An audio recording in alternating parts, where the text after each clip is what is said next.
Global geopolitical update, tariffs, tensions, and disputed territories. The international geopolitical landscape is constantly changing. Amidst the resurgence of aggressive rhetoric, strategic decisions, and economic dilemmas, several countries are taking measures that shape not only their own destinies, but the course of the world. Below, we break down the main points of the latest global update. United States, tariffs as a political and electoral weapon. Former President Donald Trump reignited his tariff policy by announcing measures against India, promising to redirect the revenue raised to domestic social programs.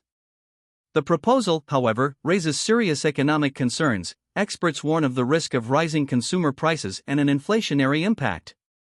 To mitigate the negative impact, Trump suggested creating a tariff dividend for low and middle-income citizens. Still, weak job creation figures in the U.S. have reignited speculation about the possibility of the Federal Reserve cutting interest rates.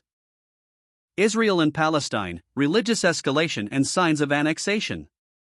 Israeli National Security Minister Itamar Ben-Gvir reignited tensions in the Middle East by visiting the Al-Aqsa Mosque compound, a gesture Muslims view as provocative and a violation of historic agreements. Simultaneously, Prime Minister Benjamin Netanyahu indicated his intention to annex the entire Gaza Strip, breaking with the logic of negotiations.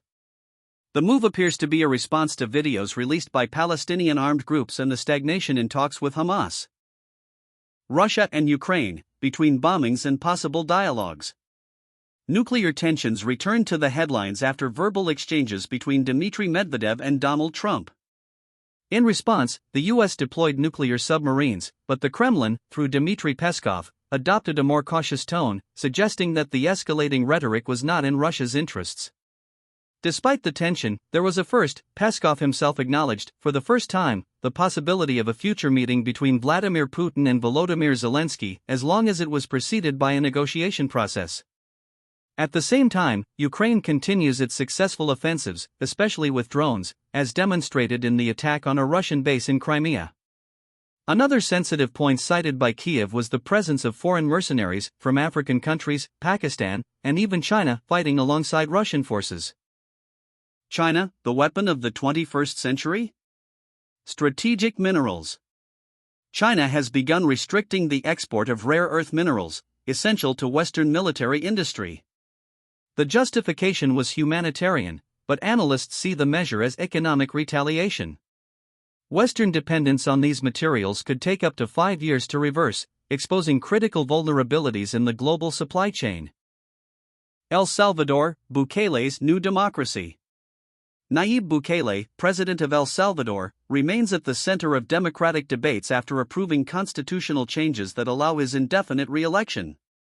Critics see authoritarianism, but Bukele argues that the model is inspired by European parliamentary systems, accusing the bias of being against poor countries. Brazil, underground wealth and environmental dilemmas. British Petroleum, BP, announced the largest oil and gas discovery in 25 years, located in the Santos Basin. This news reignites the debate over Brazil's role in the global energy transition. Despite the economic potential, criticism has emerged regarding the exploration model. BP holds 100% of the field rights, and the Brazilian government will receive only 5.9% of production. The environmental impact is also a concern, given Brazil's international commitment to decarbonization. The world is at a crossroads between national interests, economic pressures, technological advances in warfare, and popular demands for stability.